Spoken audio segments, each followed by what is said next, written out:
What's up, gang? Welcome to the Greatness Machine. I'm your host, Darius and I'm so pumped to have you here with me. Now listen, the Greatness Machine, we're about two things. Number one, people who are living their passions. And number two, those who are creating greatness in the world and doing both of these things despite the odds against them.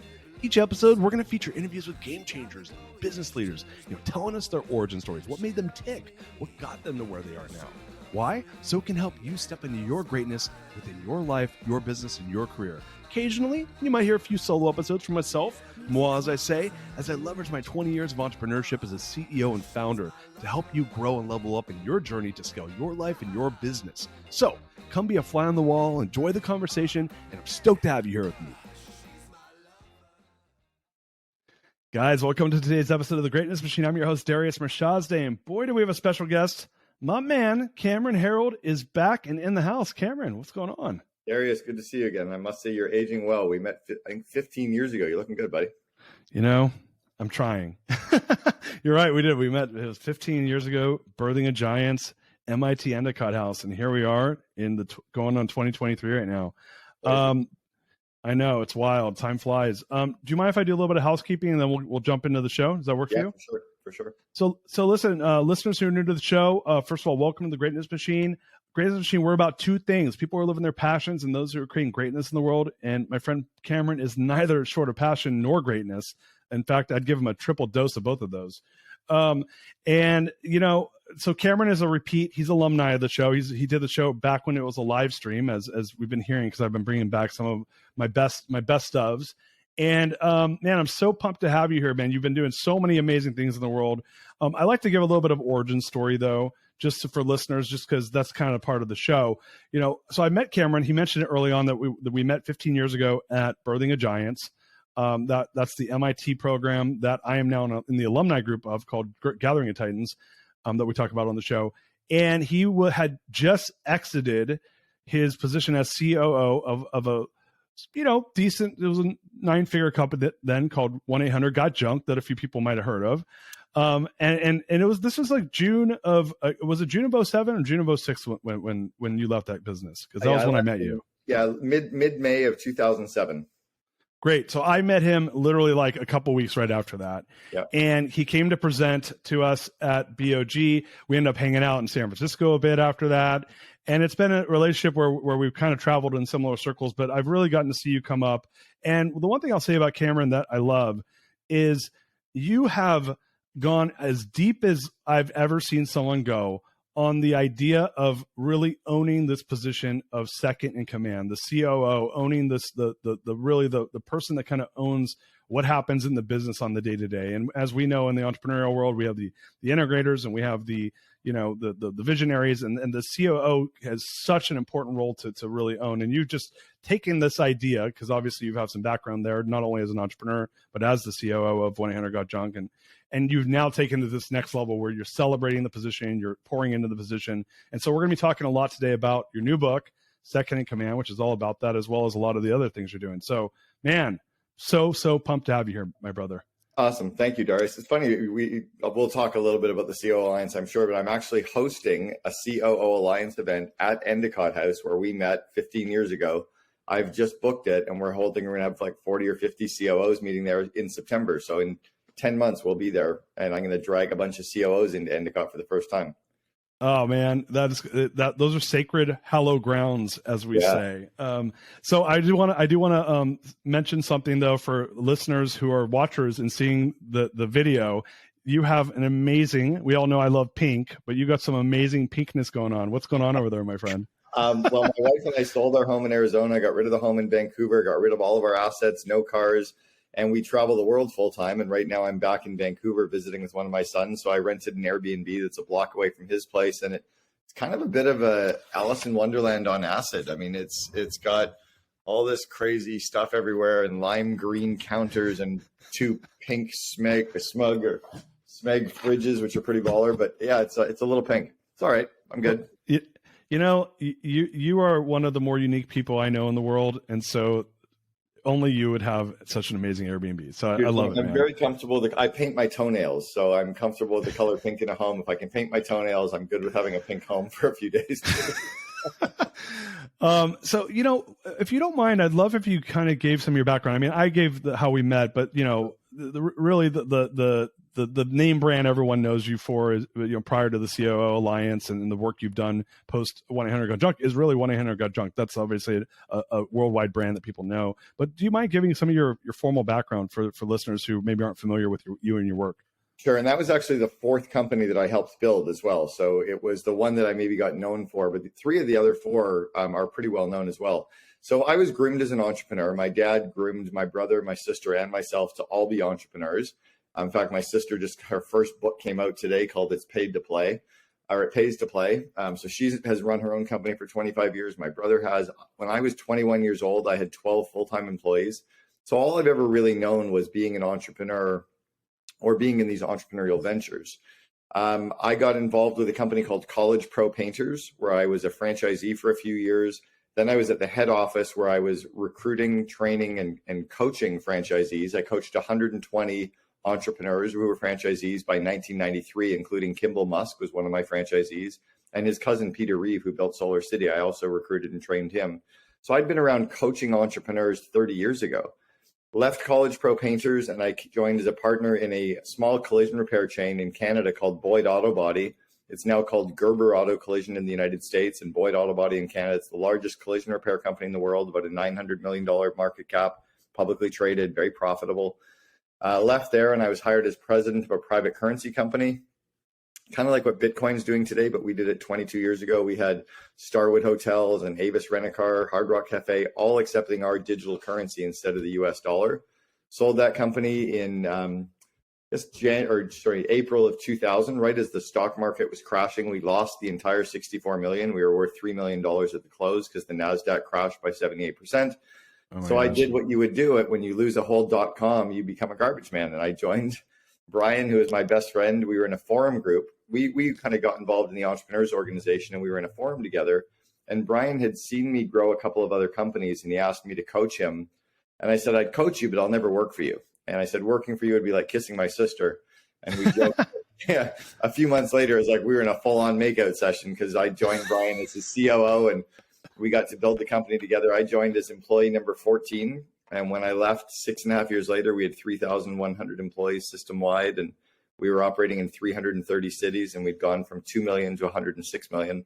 And I was the COO for that period. Left there pretty much 15 years ago, and I started coaching typically companies with 50 to 500 employees, but I've coached the CEO of Sprint. I coached a Monarchy in the Middle East. I've coached a lot of technology companies that were in the 100 million range. So typically I coach real businesses with real teams. And then 6 years ago, I started an organization called the COO Alliance. I now have my 6th book coming out in January. I've written 5 other books that all do quite well, like Vivid Vision and Double Double. And then I have a podcast called the Second in Command Podcast. So it's a bit of a bio. Yeah, so that's a mouthful.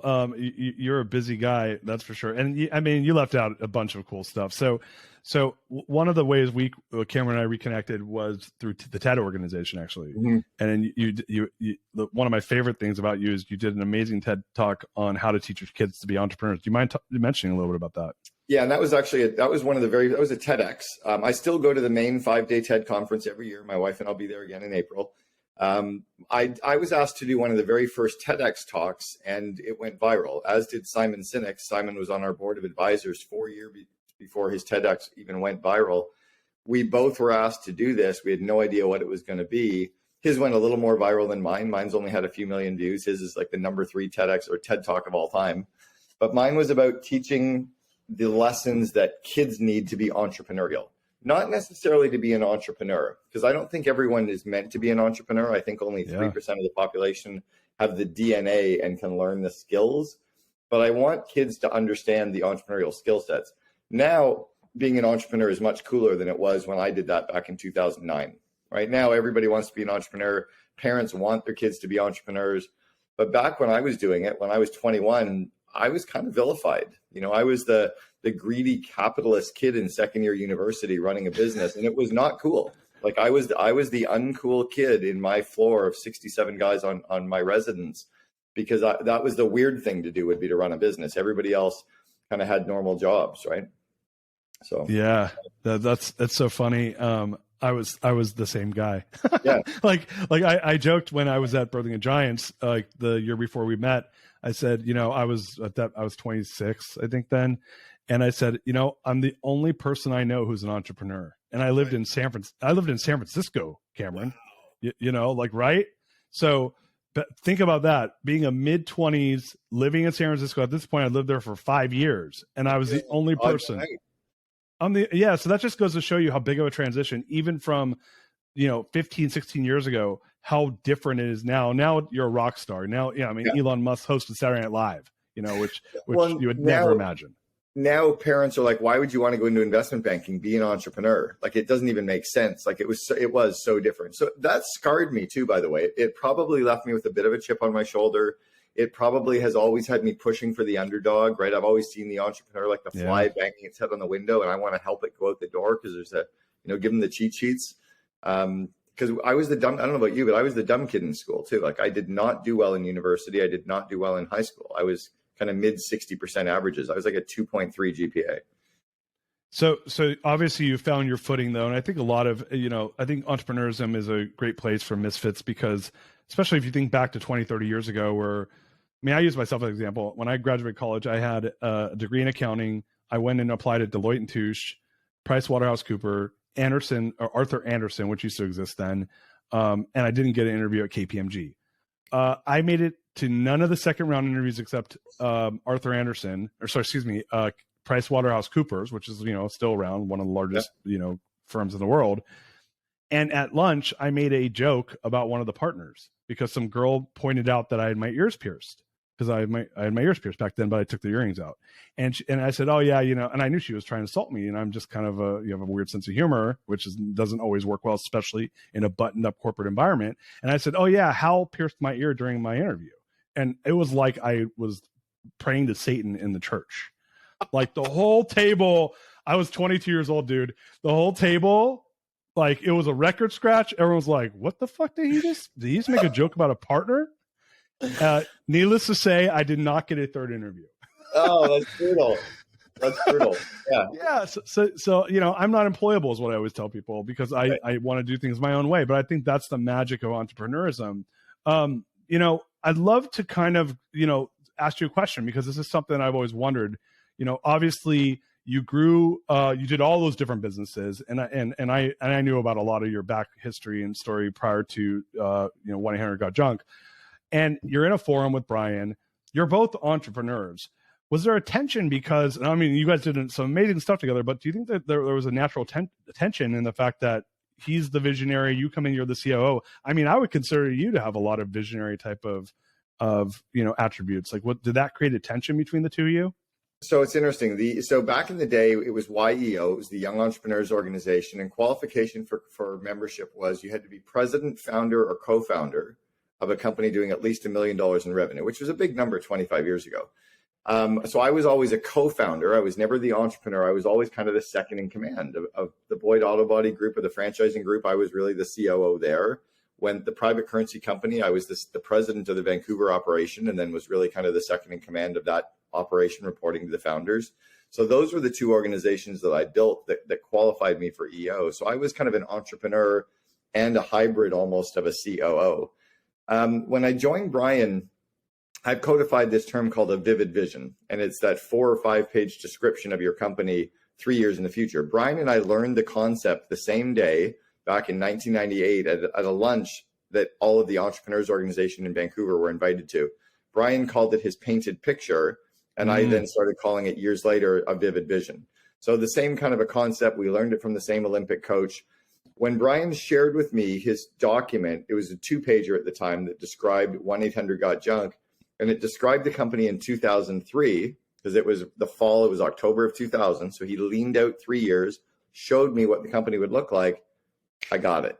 I was like, I get it. I can see it. I know how to build it because I built 2 other franchise companies already.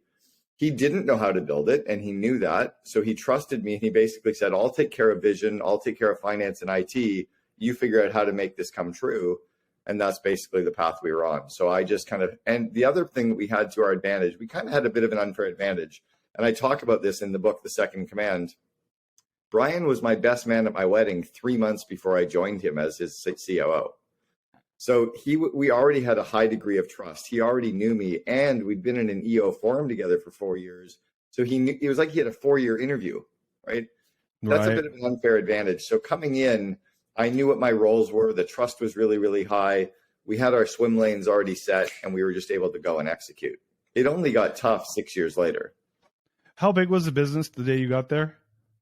2 million. Wow. Okay. So this is, 12, again, 2 million. Yeah, he had 12 franchises, 2 that had just started. When I left, we had 330 franchises. So I taught Brian how to do franchise marketing, franchise sales, all the franchise operations, franchise coaching, how to build out a PR team. I built out the entire marketing team from zero, built the marketing plans, calendars, budgets, really taught him how to operationalize the idea. He was very good at the tech stack of understanding, not even a tech stack, really building out the software that powered our franchises called JunkNet. And he was really good at the finance side, and I hated the finance side. So he really just let me build the business, and I let him control, that area. And then he was that cultural vision that everybody loved, and I just wanted to shine a spotlight on him. And then I was also good as that public speaker and could tell the story and had the credibility of having built other companies. So I became a bit of a front person for the business because it built trust that people could buy a franchise and would be successful because I'd done it before. And so, fast forward, this was in 2000 you joined, is that correct? Yeah, October 2000. So fast forward to, again, May of 6, May of 7, pardon me. May of 7, and you decided to exit the business. Do you mind talking about that? Yeah, I'll give you the rest of the story. So I didn't decide to exit. I'm sure you know the story behind this. I'm sure we've talked to Brian's talked. I do. So Wednesday night, I turned to Brian's assistant. And I said, I think Brian's going to fire me tomorrow. And she goes, shut up, go home, hang out with your kids. My kids were 6 and 4 at the time. And I said, no, I'm pretty sure he's going to fire me. And she's like, just go home, chill out, you're fine. And Brian and I had a breakfast the next morning at 7, and then we had our leadership team meeting at 7:30. So I met with him at 7 o'clock at the Vancouver Club, downtown Vancouver, and we were sitting across from each other, and I ordered Eggs Benedict, as you do, when I was 40 pounds heavier than I am today. And Brian ordered a coffee. I'm like, what the fuck? You're ordering coffee? Like, you're totally firing me. You can't even eat. You're so nervous right now. And he said, I think it's over. I think we're done. I know you're the right guy to get us to here, but you're not the right guy to get us to $1 billion. And we both started. Why was it? Oh, because I was not detail oriented. I was more entrepreneurial. I was more vision to execution quickly.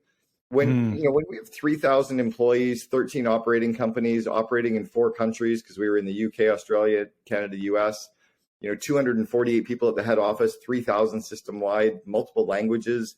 It's fucking complicated. And for me, I was starting to pull my hair out. I knew it was hard. I didn't know how to do the cross-functional decision-making and matrix decision-making. I was pushing hard at the team and telling them that we were sold out, and I didn't understand how to deal with politics of the new people coming in. Yeah. So I had just become this very kind of brash, aggressive, still too entrepreneurial for $100 million company.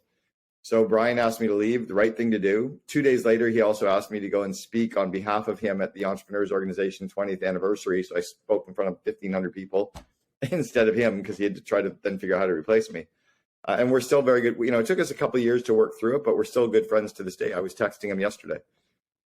Yeah, that's amazing, man. I mean, and it's cool that and I know you, and I'm friends with Brian, and he's been on the show, but he and I are in GOT together, so I talk to him, when I see him there and in between here and there, and so it's cool to see. He also wrote I asked him to write the foreword for the book Second in Command, so he wrote the foreword for the book Second in Command. And there's a funny story. 35 years ago this week, I was initiated into a fraternity called Acacia Fraternity in Ottawa. I was the first president. We started the very first fraternity in the city of Ottawa. And one of the co-founders of the fraternity, his name is Eric Church, is the new COO at 1-800-GOT-JUNK and has been COO for 10 years.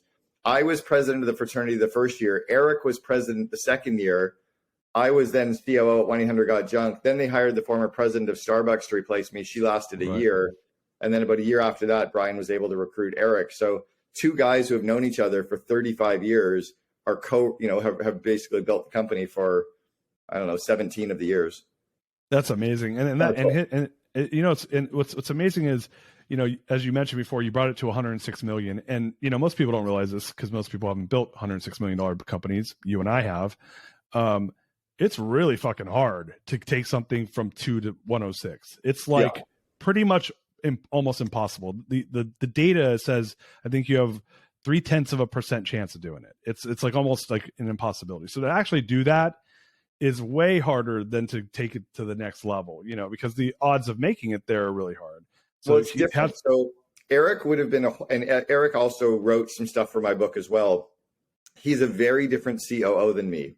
He is not in the spotlight. He doesn't do speaking. He's very inward in the company. Sure. He would have been a horrible COO for the first 6 years, because he had no idea how to franchise anything. I would have been a horrible COO for the next 10. So we were the right people at the right time. And there's a real interesting thing about that I talk about in the book, The Second in Command, is that it's about finding the right person with the right DNA and the right level of trust at the right stage of growth for your company. Right. I had to take the company through 6 consecutive years of 100% revenue growth. So we doubled the size of the company 6 times in a row. That's hard. Now, when I left, I was like, fuck, this is big. They bring the former president of Starbucks United States in to replace me. And she looks around and goes, what a cute little company. You 300 locations. We have like 30,000. Right. Very different skill set, right? But she was the wrong cultural fit for the organization. So she had the skills, but not necessarily the cultural DNA. Eric has both. That's amazing. So, I know, to your point, like you were the right COO at the right time until it got to the point where it just wasn't a fit. But I do want to give you hats off, because having built a company from essentially startup to 9 figures, I've done it. It's hard, and it's really hard to maintain those relationships afterwards. So it's really cool to see that you and Brian have done that. And now when I hear Got Junk, I think I saw the other day is like 600 million in revenue. So if you combine 1-800 Got Junk and his 2 other companies, Shack Shine and Wow One Day Painting, they're about 600 million. Yeah, that's no joke. And so, when we met, you were just exiting that business, and thank you for sharing the story. I knew the story, but not the listeners know it. So I pretended. Then you got, you went into this new world, and I want to like kind of take, because you've done something that's so unique. It's funny. I saw that you spoke at Mind Valley the other day, and I heard, is it Vishen? Is am I pronouncing his name properly? Vishen. I heard him talking about, like you before he brought you on stage, like, I got to have a Cameron. And you become this like icon as the second in command. Like, this is like your brand, right? Okay. And so I'd love if you could, go ahead. No, go ahead. No, what I was going to say was like, you took this thing that you realized what you were, you leaned into your strengths, and then you created a brand around it where you brought it to market, where you coached people, you wrote all these books, you've created the COO Alliance, and you've really created this thing where it's like it's a rock star to be a badass COO integrator, the second in command. Everyone I know, and now you don't know this because it's been a while since we spoke, but I, exited my company that I grew to north of 200 million. And I was like, man, I'm burnt, and I got into coaching. So I started coaching entrepreneurs and COOs or CEOs. And everyone I talked to is like, man, I just got to have a great integrator, operator. I'm like, you need a badass COO, right? So this has become this thing in business that I think that you've added, if not create. I know obviously you didn't create it, but you've created a lot of allure around it, where people are like, this is this magic thing that entrepreneurs want. I'd love if you could kind of walk through that journey a little bit to get to where we're at right now. Yeah, so that's part of even why I wrote the book, The Second in Command, is it's how to unleash the power of your COO. So when I was Brian's COO, and I started, so this would have been 22 years ago, the role of the COO was not a very well understood title yet. It was only in major companies that people had a true second in command. More often than not, the entrepreneurs were trying to lead their entire leadership team. So I was fairly early on. I think Sheryl Sandberg is probably the most famous COO of all time, right? Being Mark Zuckerberg's second in command, with no desire, by the way, for her to ever be an entrepreneur. She doesn't want to be CEO. The funny thing is, around 2009, I was speaking at a Vern Harnish event. Vern started the Entrepreneurs Organization and started Gazelles and now scaling up. And I was at this conference, and this guy walks up to me. His name's Kevin Lawrence. And I just come off stage and Kevin walks up. He goes, "Oh my God, you're Cameron." And I'm like, "Yeah, hi." And he goes, "No, all these guys have been walking around this conference all weekend saying I need a Cameron." And I thought it was like, I thought it was a thing. I thought it was like a flywheel or a BHAG or a core value. I didn't know that it was a person. I'm like, "What are you talking about?" He goes, "I realized that they were all saying, I need what Brian had. I need the Cameron." Yeah. And then I think what really took it to the next level is when Gino Wickman, and we're in a couple masterminds together, when Gino wrote the book Traction and developed the entrepreneurial operating system, and he talked about the visionary integrator, he gave it a term. He gave it a name that wasn't necessarily title dependent, because the second in command could be a COO, it could be a VP ops, it could be a president, it could be a director ops, a GM. So that's even why I called the book The Second in Command, is sometimes the second in command, it's whoever would be running the company if the COO was in hospital for 6 months. That's kind of your second in command, right? It's the real yin and yang partnership. Yeah, it's you know, and whenever I talk to people about it, I said, "Hey, who's opening the store? Who's counting the till? Who's making sure the open sign's there? Who's making sure the trains are running on time?" One of the magical things about my last business, why it grew. I mean, this business grew from mortgage banking is a little bit different than most businesses. So the revenue is not how people look at it. Although I think our revenue was maybe 10 million the day I got there, because it was a joint venture that turned into an ownership deal, which sounds big to most people, but in mortgage banking, that's not very big. 30 people, maybe 8-10 million in revenue. It grew to 200 million in 3 years, right?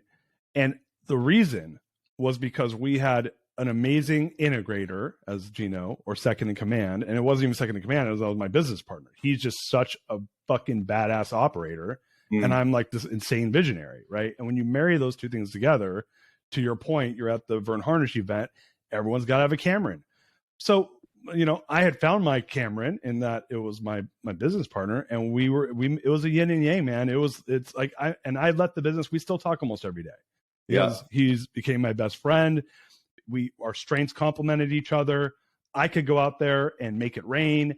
He could stay in there and make sure that it was operationally efficient and that we were doing our thing. We were aligned culturally. We leveraged each other to create synergy in the business. And it was magical. And everyone would say it. They're like, "This is crazy how you guys work together." I'm like, I trust him. He trusts me. I don't want to do his job. He does not want to do my job.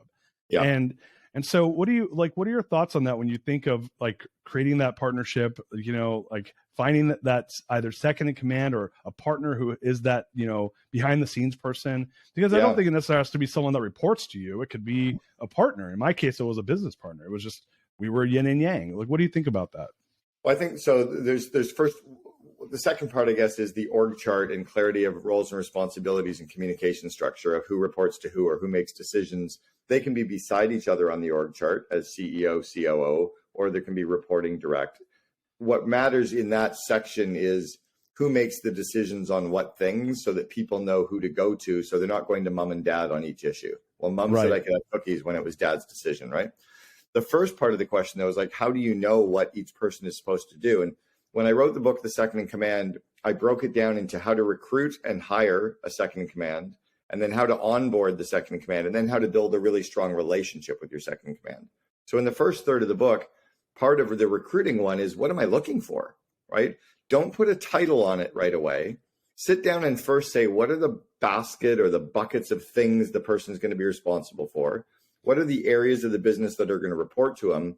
And the way you want to decide that is, what stuff drains you of energy? If you're the entrepreneur, because I'll tell you, we have all these members of our COO Alliance, right? We've got members from 17 countries. I have some members of the COO Alliance that run finance, some don't. Some run IT, some don't. Some run marketing, some don't. It's all dependent on what's the stuff that the CEO is really great at and loves doing, and delegate everything except genius, so that you end up with a person who is really great at all the other stuff and probably sucks at or doesn't want to do the stuff the CEO is doing. Like, I didn't want to go near IT and finance. I'm like, all good, bud. You want to run that?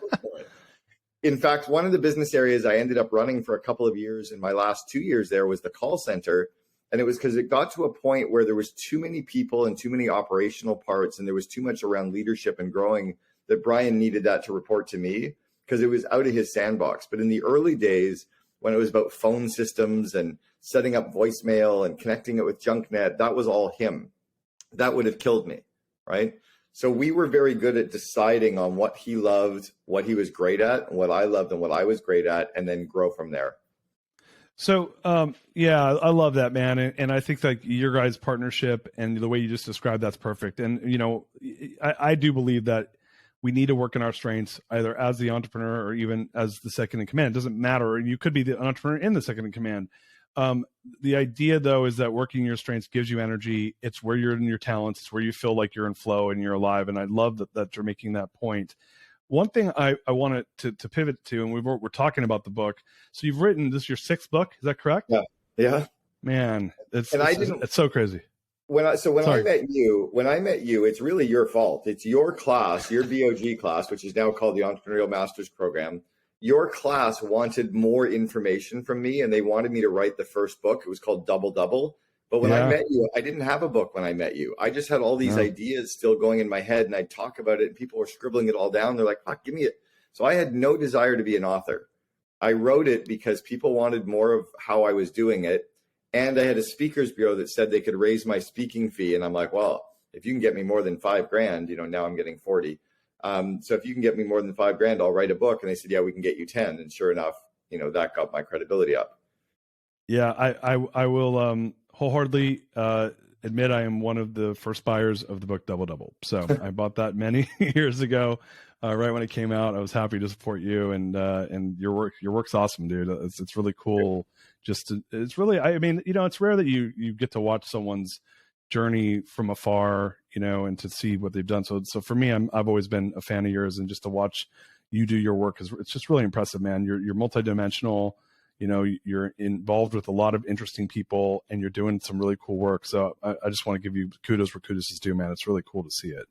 Thank you. I think we could both be the 2 founding members of the Mutual Admiration Society, because I think the same of you, and it's been amazing watching you and your career and your growth too. So thanks, man. I appreciate it. So you decided, you know, you built the COO Alliance. You've been coaching some fucking badass entrepreneurs, and really built this cool business around the second in command. So you decided to write the book again, like to your point, like people are asking, you've seen this, you know, was it that you're like, hey, I want to communicate the things I've learned? What was like the motivation on this particular book? The second in command one was twofold. One, I was getting a lot of people coming to me on almost a weekly basis saying, can you help me hire a COO, or can you help me figure out what I need in a second in command? So that was one. And then the second more obvious one is I have a podcast called the Second in Command Podcast, and I have an organization that's my core business called the COO Alliance. It's an opportunity for me to share more information about that and even tap into the members. So I have probably about 40 of my members of the COO Alliance contributed content to the book, and about 25 of the guests from the Second in Command podcast contributed content to the book. So I have a really rich kind of base of real world expertise. And you know, I've got Harley from Shopify, and I've got Matt from Rippling, and I've got, you know, I'm the founder, the COO of Bumble. I think some really cool, solid brands, COOs contributing into their content and their ideas. So it needed to be done. And there really wasn't a book that covered the whole idea of how to recruit, hire, train, and build the relationship with. You know, you had Rocket Fuel, but that's more kind of integrator, small company, 50 employees max kind of second in command. Right. And then Riding Shotgun, but it never really got into, that was even more corporate. There was really nothing else in the space. Yeah, it's such an important role. I mean, we were talking about it earlier.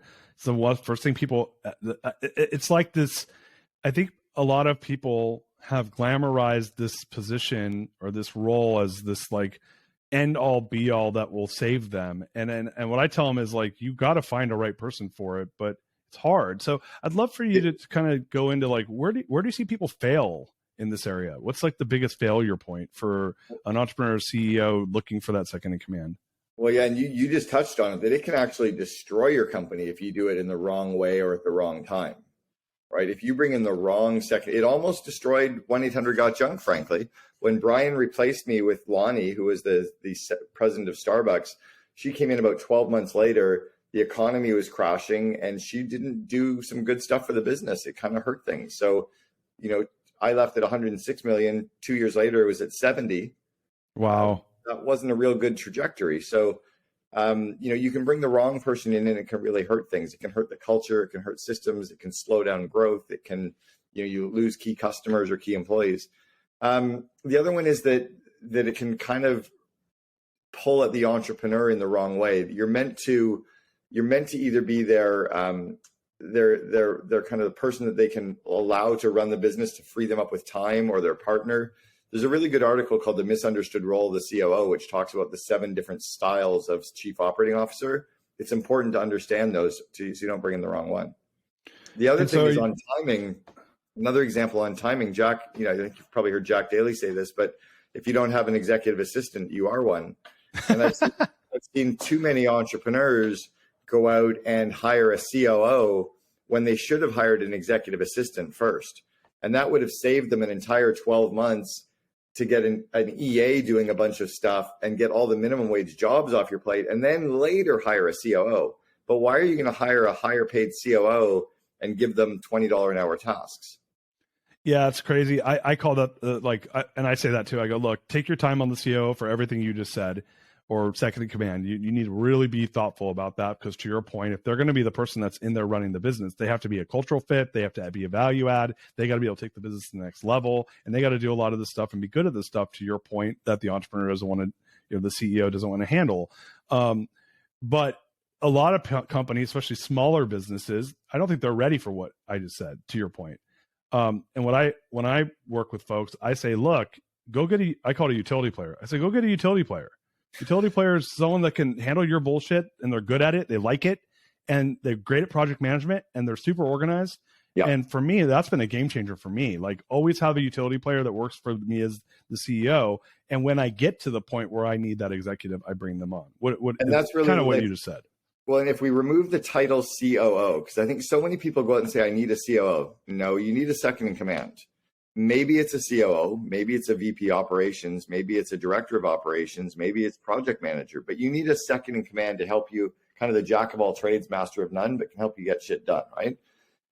Don't put big titles on people. Like, your head of finance could be a controller or director of finance, VP of finance, or a CFO, but we need to stop giving out the big titles unless you're willing to match compensation and roles and responsibilities. Yeah, I think people, especially smaller businesses, at least the lesson I learned was, be careful of the titles you give, because what you give, you can never take away. The minute you take away from anybody, they're out. They're demoralized, they're embarrassed, and they're like, fuck Darius, I'm not working for him anymore. And they go on Indeed and Glassdoor and find out that COOs are making $400,000, and they're like, you're paying me $120,000. Well, you're not really a COO. Then why did you call me a COO? Like, call me a director of operations and pay me $120,000. But as an example, I was at 1-800-GOT-JUNK when I left the company 15 years ago, or almost 16. I was getting paid $310,000. Like, I was a real COO of a real business, with real roles and responsibilities. Be very careful that you don't hire the second in command and give them a title that's too big, that doesn't match their roles and responsibilities and the comp you're willing to pay. And I cover that in pretty good detail too. And so for this, like, when you think of the ideal reader of the book and who's going to gain the most value, like, is it any business, or is it going to be someone that's north of, X number? Like, who's the avatar that this book is really truly meant for? I'd say it's really anybody from like the 25 to maybe 2,000 employees. If you're past the 1,000, maybe even not, if you're past the 1,000 employees, you've probably got a solid proven leadership team, and you've probably got a second in command. So it's really meant for the small to mid-sized organizations, not into the enterprise suite at all. It also, by the way, anyone who wants to get into that role should read it to understand how to find the right company that matches their skills and their cultural fit and their core values, right? It's a real, that yin and yang is why I even put the logo on the cover of the book. It is that yin and yang match you're looking for. Oh man, I'm so excited for the book to come out. So I'm like, as I mentioned, we have about an hour for the show, so I'm so excited for where we're pivoting to, because you're doing some really cool stuff right now that I want to learn more about. But for any folks that want to, pick up the book, like, when's it come out? What are some really, where do they buy it? Where all books are sold? What are some So ideas on that? Mid-January 2023, probably everybody just goes to Amazon, Audible, iTunes. It'll be available. I just recorded the audio version of it when I was over in Dubai, so there'll be an audio version, Kindle version, and the normal book. Okay, cool. So listeners, go get the book, but we're going to pivot right now we'll touch on the book a little bit at the end for anyone that missed this.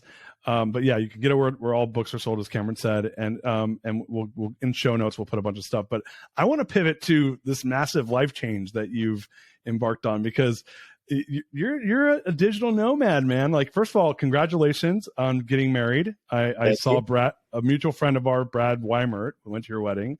I love Brad, and I saw pictures that looked amazing. You guys was it Mykonos? Yeah, we got married in Mykonos. Oh man, I love Mykonos. I went there a couple years ago. So man, tell me, like, the huge life change. You're now a digital nomad. You're like all over the world. I saw that you were just at Mine Valley. I see you in Dubai. I'm like, and you know what's funny is last time you're on the show, and anyone that wants to listen to the past show, check it out. It's a great show. It's a little bit different than this one. But you were talking about, that was like right when you were getting ready to do it, right? So now you've been doing it for a minute. Like, tell us all about this. Well, yeah. So I had, the big home in Arizona with the estate, right, with 2 guest houses and a gate to come in and a gate to leave, and palm trees and grapefruit trees and a view of Camelback Mountain. And I had the amazing fully loaded Tesla P90D, and then I had a home in Vancouver, and I had a car up in Vancouver, and I had all the golf club membership and the tennis. I had a golf club in Arizona, a golf club in Vancouver, a tennis club. I had fucking everything. And I really wasn't that happy. And my wife had, her home and closets filled with Jimmy Choos and Louboutins, and she wasn't that happy. And we're like, we just want to get rid of our shit. This is what I own now. I'm showing you a picture. You want to describe what you see? Hold on. Sorry. Let me see this. Oh, backpacks? Yeah. I own 1 backpack and 1 day pack. My day pack is right beside. This is half of what I own right here. The other half is sitting.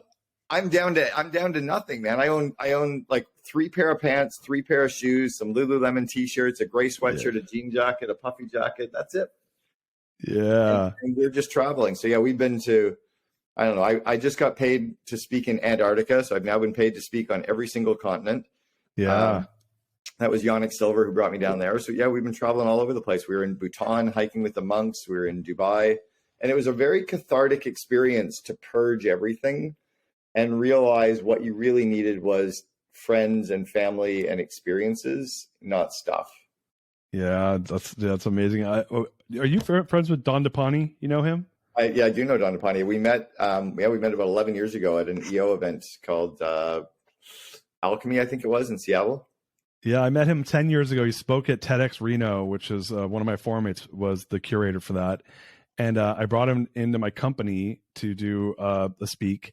And so I became friends with him. I actually hung out with him at his place down in Costa Rica 2 summers ago. And but he has a one of the things I learned from him, I think this comes from the Hindu tradition, which is where your energy goes, where your attention flows, right, or something like that. It's like, and essentially your possessions suck up your energy.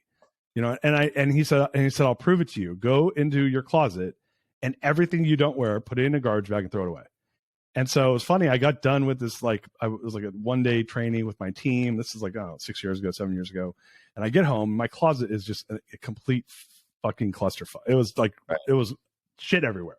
And it was a bunch of stuff I'd had for years and years. And I had 4 like huge hefty bags filled with stuff that I gave away. Yeah. And I remember I walked into the closet right after that, and I was like, oh my God, man, I just feel so light right now. And I actually physically felt different. Yeah, keep going. No. I was going to ask you, like having you did what I just said times like 1,000. You were like houses, cars, everything. Like, what is it like? What was the process of that? I mean, describe the catharticism of that. Because you said it was cathartic. I want to hear like how did that feel? Were you like, I don't want to give that away. That's a thing I've had forever. Like, how'd that feel? The starting point was selling the major home and estate and 2 guest houses in Arizona and downsizing to a little 3-bedroom that I could lock the door and leave. So that was one cathartic moment. Another one was selling the P90D and getting a Model 3 was like a cathartic moment.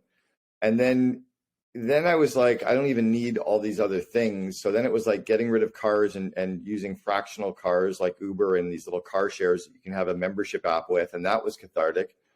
And then I started to, anytime I bought something, I threw away 2 things or donated 2 things. So if I got 1 book, I had to get rid of 2. And it could be 2 of any item. So if I bought 1 book, I could throw out 2 things from my kitchen. And it was crazy how I'd get like 7, I get 7 bottles of vitamins show up. I'm like, shit, I got to throw out 14 things. That game was a year. I did that for a year, but it was amazing how like my drawers were getting less, my closets were getting less. Like I'd be like, I got to throw out 12 things. I'll throw out 12 pairs of socks. Like, like I could, and that momentum created momentum for me. Yeah. And then my wife did it just before COVID, sold her home, got rid of like 14 watches and shoes, and she was going to get ready to start traveling, and COVID hit her. And when I saw her take all of her photo albums and get them digitized, I was like, I can get rid of like 18 photo albums that are sitting in the garage that I never really go through. And at least I'll have the photos I want and I can throw those out. So the process kind of started. And then we just finally said, let's get rid of everything and go. And that was hard. It was really hard. There were some emotional ties to some stuff that felt familiar to me, like the wine glasses I liked, or my cookbooks, or things that, Christmas decorations that I would have with my kids. So there's some stuff that I kept for my kids that I've put away for them to have later in life, but I don't have any of my stuff. And so like, as far as having gone through that process and now you're, I don't know if the word is free, but I did this, by the way, the thing that you just said a moment ago, I don't want to miss this, because you made me just think, I'm like, this thing of for every one thing I get, I give 2 away. But I mean, was there a process to this, or was this just like, did someone coach you, or did you read a book or something? No, I heard somebody, you know, I'm in a lot of mastermind groups. I've been in, Strategic Coach and Genius Network and Baby Bathwater and War Room. So every time I go to these mastermind events, I just listen to these people. And I met this woman, Carrie, who had just moved from Mount Tremblant to Florida, and she told her whole family they could take 1 suitcase and they got rid of everything. I was like, whoa. And she goes, well, just start small. She goes, just anytime you buy something, get rid of 2. I'm like, okay, I'll do that. So that was it. And so, yeah, man, you got me so motivated to empty out my house right now. I mean, like, just try that for 3 months. Every time. And if, by the way, if you bring like 8 groceries in, you got to get rid of 16 things. So you got to get rid of old food, expired food, like shit in your fridge.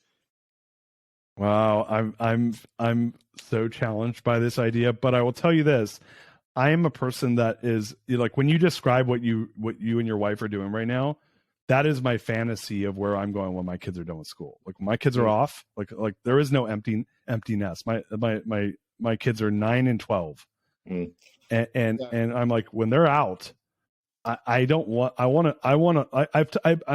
in a group called Tiger 21. Yeah, I don't know if you know that group. Yeah, so I'm a Tiger. That's great. Yeah, so I'm a Tiger member, and I'm doing they have a thing once every 18 months. It's called a portfolio defense, where you go up and you like tell your life story and you kind of give them your financial situation. And so I'm doing mine literally in 2 days. And you have to present the financials. You don't get to tell your story. You have to like, here are my financial statements. Here's my investment account statements. Like you put it all out in front of people. It's awesome. Full balance sheet, full income statement of you as a human being, your whole life story, what things you're trying to solve for.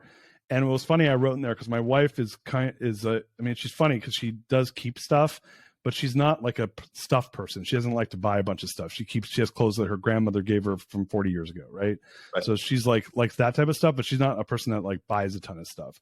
And I wrote in my PD, my wife, if I told my wife, hey, we're moving into a 700 square foot apartment, you get 1 bag, she'd probably be happy if I said that to her. So I know I married someone that's kind of cool with that mentality. And I'm a person that doesn't need much. I like traveling with 1 suitcase. So I've realized I don't want stuff. I want experiences. And like, I'm home base right now. I got kids, they're settled, they're grounded, but when they leave, I'm not going to be grounded. I'm out. I'm doing Cameron Herold. I'm digital nomad. So that was something that helped me. Was my youngest had just gone away to university. So he was out, and he decided to go to university 3,000 miles away. So he was gone. Oh, wow. Right. Like I was going to see him at Christmas and summer. And so like last summer, as an example, he was in Greece backpacking with some friends who he dropped by at our wedding and hung out for 3 days. And then he met up with us in Denmark and spent 3 days in Denmark. And then he came to Estonia for 3 days. So I saw my son in 3 different countries last summer. My other son, and they're both my boys are going to come over to France and go skiing with us over New Year's this year. In fact, we're going today to pack up all stuff to make sure that their gear's all ready to fly over. So I want to make sure they have all their shit ready. And yeah, it's more sharing experiences with them than it is about things. What so now that you guys are officially, on the road, how's that? Is that like, hey, we just go where we want to go? Or is it like obviously you're working on the road. Do you rent places a month at a time? Like, or is it a mix? Sure. Like how does that work? We we have an entire I could screen share to show you, but it's confusing when we're using the same app. But we have an entire calendar essentially planned out in a spreadsheet until the end of 2023 right now. So we know, and we were just making some adjustments to it. We know where we're going to be virtually by week till the end of 2023. And are you, in some places, are you staying longer than others? Is it based on work? How did you guys design that? Yeah, we're going to be we'll be over in Israel for a month, starting right after Thanksgiving, U.S. Thanksgiving. We'll be in Israel for the entire month of December. We're going to fly up to Geneva for 2 days and hang out in Geneva. My boys are going to fly over and meet us in Geneva. Then we're going to ski in the 12 LA area of France for a week. They're going to fly home, and we're going to come back and spend some time in Arizona. We're going to do some stuff in Sedona. Then we're going to jet off to Dubai and Egypt for all of March. So, oh man, it's just like, where do we want to hop to, right? So yeah, so it gives, having a little bit of a plan gives us the security of at least knowing where we're going to be. It allows my EA to be able to plan stuff like speaking events and work that I do with my clients and CO Alliance events and stuff that I run. So it just and even going to certain masterminds, like flying back for TED in April, making sure that I'm in certain places or regions of the world to be able to run my business from. So did you keep a home base in the States? Do you still have that place in Arizona? No, there's nothing. No home base, like everything like in storage. No. I have a 5 foot by 10 foot storage locker in the US with some of my wife's family heirloom stuff. I have a 5 foot by 10 foot storage locker in Vancouver with my Persian carpet from 30 years ago that's going to one of my kids, and my great grandfather's safe that's going to one of my kids, and some family heirlooms, and my art that'll eventually come over to our place in Dubai. We're probably going to buy a place in Dubai next year as a hub, so we can go back there kind of once a quarter for a month. But really, there's nothing, man. 5 foot by 10 isn't very much. Anyone that's not good at math, 5 foot by 10 is what is that? 500 square feet? No, 5 by 10 is 50 square feet times 2. Feet. You have your entire my office. It's the size of a large pool. It's the size of a pool table. So my office is about 12 by 15. So I got about an extra 50 square. What is that? An extra 250 square feet than your entire life. Times as much space in your office as I have in my storage locker. So hey, listen, listeners out there, imagine if you took your whole life and put it in a 50 square foot locker, and then just imagine that. Most people listen to this. Even if you're in America, the average square foot of a house is like 2,300 square feet, 23 times both you and your wife's storages put together. So that is food for thought. But I'm telling you this right now. I think you're a little older than me, but I'm always I always get it. I will say this. I got into TED because Cameron introduced me to TED. A lot of the stuff that you're doing on the coaching side has really motivated me. But this thing that you're doing with your life, I'm telling you, that's my chapter 10 years from now. I'm there. I'll tell you, you can also do a lot of this with, do you know Adam Daly, who's an Entrepreneurs Organization member from San Diego? The name sounds familiar. I don't know him personally, though. He might have even been in your BOG class. Maybe not. I don't know. He might have been in your BOG class, or maybe it was the year after. But Adam wrote a book. I'll have to find out what it's called. It's basically like how to travel the world and take your kids with you. Really? There's no reason why you couldn't take your kids and go travel with them for 4 months next summer and literally rent your place out on Airbnb, or just close it. You don't even need the money. Just close the door and let somebody check on it once a week and check your garbage and mail, and just go in Airbnb and do Amsterdam for a month, and do Stockholm for a month, and do Barcelona for a month, and do Prague for a month, and then come home, and you'll change their lives. Or go for 2 months. So it's interesting you said that. So I did Oaxaca, Mexico for a month last year. And that was Amazing. the first time we did it. And we rented a house by this like cool Grammy award winning artist, but that was our home base. And we would go and, but it was the first time. Yeah, we were there. Yeah, amazing. Amazing city, right? Great food. But yeah, no, I love that. I told my wife that. I said, look, if we have the ability to travel, but you got to make it happen, And right. I think a lot of people make excuses for this. Like, what's your advice to people that are going to go and listen to this and get motivated and then be like, oh, but I can't do it. I don't have the time. I don't have the space. Like, what's your advice to someone with? I mean, obviously you could talk yourself out of anything. What's your advice to someone? What's that? I'm doing it. See on the flip side. Like, I don't believe in excuse. Like, yeah, you're right. The glass is half full or half empty. You got to decide, and you got to make your decisions. I have no overhead anymore. So the people are like, it's expensive to travel. Well, when you sell everything, you don't have a mortgage or car insurance and house insurance and security bills and utility bills. And then travel is travel. So I don't take vacations. We're always traveling. So I don't have no vacation costs. I don't buy clothes. Amazon never shows up at my home. So I'm not spending money. Food is food is food. You can like, I got breakfast. I ate breakfast in my Airbnb this morning. I went to this grocery store last night, got granola and some yogurt and some fruit. Plus if depending on where you're traveling, there could be a geographic arbitrage, right? If you're making US dollars and traveling somewhere inexpensive, yeah, I haven't touched on that. I'm actually permanent resident of Barbados. I only have to go for 1 day a year. My corporate tax is 3.5%. My personal tax is capped at 20 grand, but we're moving to Dubai, which is 0 and 0. And it's legal and above board. I'm Canadian, so I'm not taxed on worldwide income. So there's a very big arbitrage opportunity for me happening. Oh my gosh, man. Cameron, every time I get to hang with you is a gift. And I'm so happy that all these amazing things are happening. I'm so stoked about the book. I wanted to end on one thing before we give everyone all the details on ways to connect with you. And there's so many really cool ways for people to interact with you and your businesses and in the work that you've done, whether it be books, podcasts, business. One of the things that the show is the Greatness Machine, and you don't know this, or if I said it to you was a while ago, this show was born out of the TEDx I did in San Francisco. I said, if I could turn my TEDx into something I do constantly, it would be this show. So This was born out of me watching you do a TEDx talk that motivated me to get involved with TED, which then turned into what we're doing right now. So that's cool. Big thank you for you, my friend. You're welcome. Let me tie one thing into the Greatness Machine, then we'll leave with it, because we didn't even talk about my course. But I launched a course 2 years ago called Invest in Your Leaders. And my belief is that the more that we invest in our managers and leadership skills, the more we can make them great leaders, the more they'll grow the company for us. And I think a lot of entrepreneurs grow their own skill, but they forget to really grow the skill set, not in what you do as a company, but growing their skills as coaches, growing their skills at interviewing, growing their skills at time management, at conflict management. So that whole Investing in Leaders course is worthwhile checking out too. Yeah, let's definitely get that details of that, and we'll put it in the show notes. I want to end on one question. The Greatness Machine is all around, like I mentioned earlier in the show, people that have lived their passions to create greatness in the world. What do you think is the number one barrier to greatness that you've overcome in your life, and what was really like? How did you do it? Can you rephrase it? Yeah, I think that a lot of times people make excuses for why they can't create greatness in the world. So I've been wanting to learn this, and I was talking to a friend. He said, you should ask this question. So the question I asked, I know it might be a tough question, but what's the number one barrier to greatness that you've confronted in your life, and how did you overcome it? I think for me, it's the insecurity.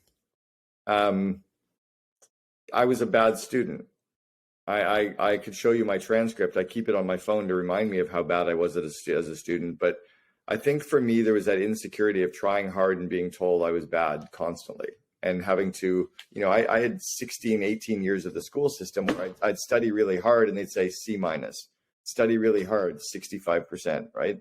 So for me, there's that huge insecurity of not being smart enough. And then my dad told me I never had to be the one who had to figure it all out. I just had to do what the smart people were doing. So my R&D stands for rip off and duplicate. So as an example, your podcast is blowing up and doing well. I reach out to you. I'm like, dude, how's your podcast doing so well? And you introduced me to a guy. So I just hire him. So he's now going to help me with my podcast. So I'm not going to try to figure out. There's smart people who are already doing cool stuff. I'm just going to do what they're doing. I love it, man. And I'm so excited that we ended the show with you teaching R&D. It's one of my favorite Cameronisms is R&D, baby. I probably say it at least 15 times a month. Man, Cameron, what a treat to have you on the show. So just so we can recap, what are ways for people to connect with you? Where do they get the book? Where do they get the course?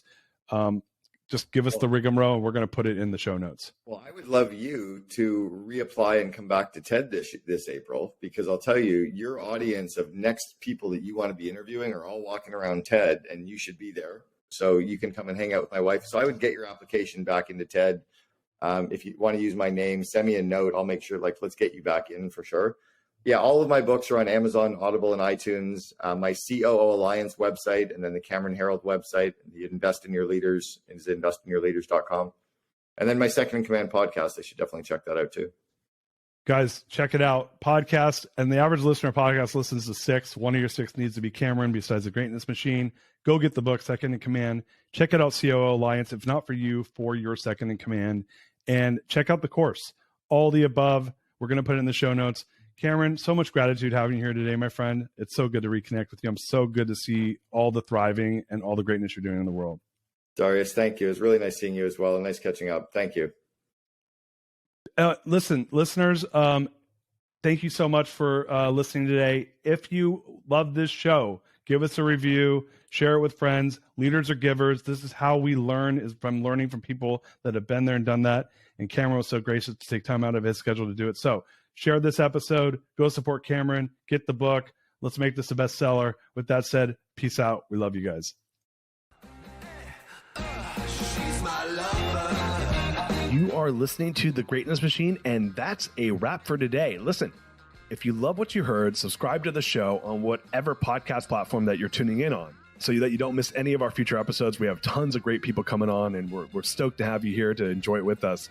Leave us a review. Tell us what you love most about this particular episode. We love getting the reviews. We love to see what you guys love most. And if this particular episode, made you think of someone who's leveling up in their business and in their life, print screen, share it with them. Leaders are the best givers. And after all, we're all here to support and grow with each other. And in case you want to see some of the fun behind the scenes shots or some of the things that we're doing, I'm actually writing about this in my weekly newsletter. Go to www.therealdarius.com and subscribe to my newsletter. We're talking about fun things like business and life and mindfulness and cryptocurrencies and gosh, I don't even know, everything and anything, but it's tons of fun stuff I write about. I try to get it out on a weekly basis. You can subscribe at www.therealdarius.com. And with that said, look, thank you guys so much. I appreciate you. I love you. Peace. We're out of here. See you guys on the next one. She's my lover.